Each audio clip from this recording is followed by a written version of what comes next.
ನಮಸ್ಕಾರ ಸ್ನೇಹಿತರೆ. ಮಳೆ ಮಳೆ ಮಳೆ ರಾಜ್ಯದಲ್ಲಿ ಈಗಾಗಲೇ ಚಳಿಗಾಲ ಮುಗಿದು ಬೇಸಿಗೆ ಆರಂಭವಾಗುತ್ತಿದ್ದರೂ ಕೂಡ ಬಂಗಾಳ ಕೊಲ್ಲಿಯಲ್ಲಿ ವಾಯುಭಾರ ಕುಸಿತದ ಪರಿಣಾಮವಾಗಿ ಇಡೀ ಕರ್ನಾಟಕದ 6 ಜಿಲ್ಲೆಗಳಿಗೆ ಹವಾಮಾನ ಇಲಾಖೆಯು ಯೆಲ್ಲೋ ಅಲರ್ಟ್ ಘೋಷಿಸಿದೆ.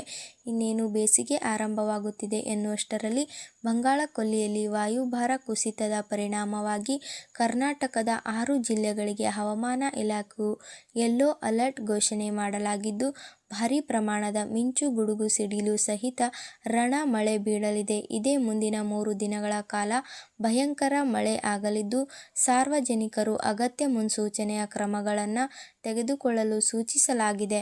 ಬನ್ನಿ, ಇಷ್ಟಕ್ಕೂ ಯಾವ ಯಾವ ಜಿಲ್ಲೆಗಳಲ್ಲಿ ಯಾವ ಯಾವ ದಿನಾಂಕದಂದು ಮಳೆಯಾಗಲಿದೆ, ಯಾವ ಯಾವ ಜಿಲ್ಲೆಗಳಿಗೆ ಯೆಲ್ಲೋ ಅಲರ್ಟ್ ಘೋಷಣೆ ಮಾಡಲಾಗಿದೆ ಎನ್ನುವ ಕಂಪ್ಲೀಟ್ ಆಗಿ ತಿಳಿದುಕೊಳ್ಳಲು ತಪ್ಪದೆ ಈ ವಿಡಿಯೋವನ್ನು ಕೊನೆಯವರೆಗೂ ನೋಡಿ. ಈ ವಿಡಿಯೋಗೆ ಈ ಕೂಡಲೇ ಲೈಕ್ ಮಾಡಿ. ಕಡಿಮೆ ಒತ್ತಡದ ಪ್ರದೇಶದ ಪ್ರಭಾವದಿಂದಾಗಿ ಮುಂದಿನ 2 ದಿನಗಳವರೆಗೆ ರಾಜ್ಯದ ಹಲವು ಭಾಗಗಳಲ್ಲಿ ಮಧ್ಯಮದಿಂದ ಭಾರೀ ಮಳೆಯಾಗುವ ಸಾಧ್ಯತೆ ಇದೆ ಎಂದು ಹೇಳಲಾಗಿದೆ. ಕೆಲವು ಸ್ಥಳಗಳಲ್ಲಿ ಗುಡುಗು, ಮಿಂಚು ಮತ್ತು ಬಂಗಾಳ ಕೊಲ್ಲಿಯಲ್ಲಿ ಮಳೆಯಾಗುವ ಸಾಧ್ಯತೆ ಇದೆ ಎಂದು ತಿಳಿದು ಬಂದಿದೆ. ದಕ್ಷಿಣ ಒಳನಾಡಿನ ಕೆಲವು ಭಾಗಗಳಲ್ಲಿ ಮೋಡ ಕವಿದ ವಾತಾವರಣ ಹಾಗೂ ಮುಂದಿನ 24 ಗಂಟೆಗಳಲ್ಲಿ ಮಳೆಯಾಗಲಿದೆ ಎಂದು ಹವಾಮಾನ ಇಲಾಖೆ ಎಚ್ಚರಿಕೆ ಕೊಟ್ಟಿದೆ. ಬಂಗಾಳ ಕೊಲ್ಲಿಯಲ್ಲಿ ಬದಲಾವಣೆಯಿಂದಾಗಿ ಈ 5 ಪ್ರಮುಖ ಜಿಲ್ಲೆಗಳಿಗೆ ಸೂಚನೆ ನೀಡಲಾಗಿದೆ.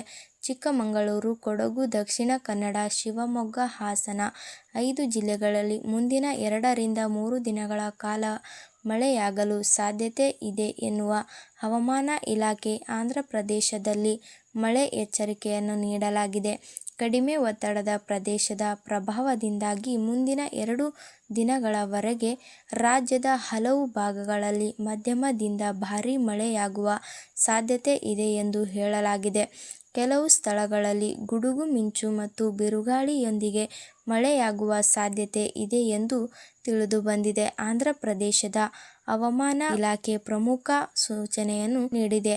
ಇಂದು ಮಹಾಸಾಗರ ಮತ್ತು ಅಕ್ಕಪಕ್ಕ ನೈಋತ್ಯ ಬಂಗಾಳ ಕೊಲ್ಲಿಯಲ್ಲಿ ಮೇಲ್ಮೈ ಚಂಡಮಾರುತದ ಪರಿಚಲನೆ ಪ್ರಭಾವದಿಂದಾಗಿ ಮುಂದಿನ 48 ಗಂಟೆಗಳಲ್ಲಿ ಕಡಿಮೆ ಒತ್ತಡ ಪ್ರದೇಶದ ರೂಪುಗೊಳ್ಳುವ ಸಾಧ್ಯತೆ ಇದೆ ಎಂದು ರಾಜ್ಯ ವಿಪತ್ತು ನಿರ್ವಹಣಾ ಸಂಸ್ಥೆ ಮುನ್ಸೂಚನೆ ನೀಡಿದೆ. ಸ್ನೇಹಿತರೆ,